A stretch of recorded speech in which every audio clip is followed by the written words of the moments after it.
કોંગ્રેસે આદિવાસી વિસ્તારના દિગ્ગજ નેતા મહેશ વસાવાને પોતાની પાર્ટીમાં જોડીને માસ્ટર સ્ટ્રોક માર્યો છે। થોડાક સમય પહેલાં આ મહેશ વસાવા છે તેઓ ભારતીય જનતા પાર્ટીમાં જોડાયા હતા। ત્યારબાદ તેમણે ભારતીય જનતા પાર્ટીની કામગીરી સામે નારાજગી દર્શાવીને ત્યારે પક્ષ સાથે છેડો ફાડ્યો।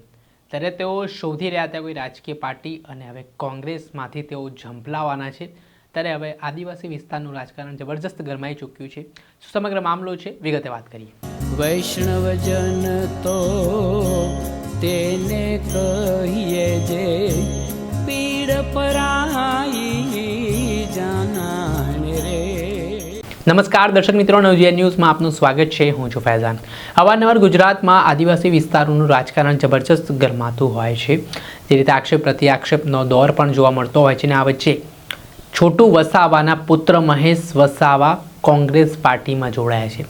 જી હા, દિવસોમાં કોંગ્રેસની જન આક્રોશ યાત્રા ચાલી રહી છે। અને આ યાત્રા દરમિયાન કાર્યક્રમના સંદર્ભમાં આજે કોંગ્રેસના પ્રદેશ પ્રમુખ અમિત ચાવડાના વરદ હસ્તે તેમને કોંગ્રેસનો ખેસ ધારણ કરીને કોંગ્રેસમાં સમાવી લેવામાં આવ્યા છે, જે ખૂબ જ મોટી જીત છે તે કોંગ્રેસની માનવામાં આવી રહી છે હવે આદિવાસી પટ્ટામાં। કેમ કે કોંગ્રેસ છે તે પટ્ટામાં જે રીતે દિવસે દિવસે ધારાસભ્ય ચૈતર વસાવાનો વ્યાપ વધતો જઈ રહ્યો છે।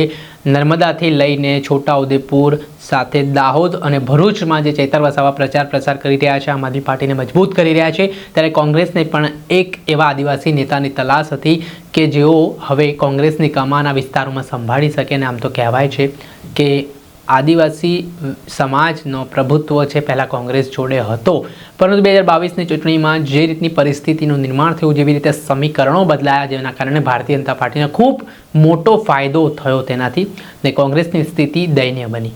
ત્યારે હવે કોંગ્રેસમાં બીટીપીના પૂર્વ રાષ્ટ્રીય અધ્યક્ષ અને ભાજપના પૂર્વ નેતા મહેશ વસાવા આજે વિધિવત રીતે જોડાયા છે ને હવે તેઓ ભરૂચમાં કોંગ્રેસને મજબૂત કરવાના કામ કરશે તે પ્રકારની વાત પણ કહેવાઈ રહી છે। અને ધારાસભ્ય ચૈતર વસાવા માટે એક મોટો પડકાર પણ મનાઈ રહ્યો છે, કેમ કે એ પણ ચર્ચા છે કે 2027માં ડેડિયાપાડા બેઠક પરથી ક્યાંક ને ક્યાંક મહેશ વસાવા જો કોંગ્રેસ પાર્ટી તેમને ટિકિટ આપે છે તો ત્યાંથી ઝંપલાવી શકે છે।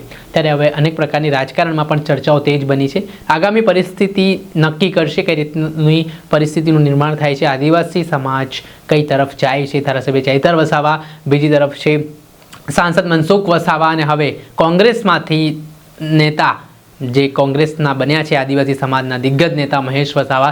ત્યારે આગામી સમયમાં લોકોની પસંદગી કોના પર રહે છે તે આવનારો સમય બતાવશે।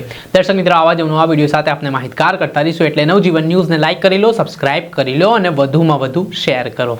વૈષ્ણવજન તો તેને કહીએ જે પીડ પરાઈ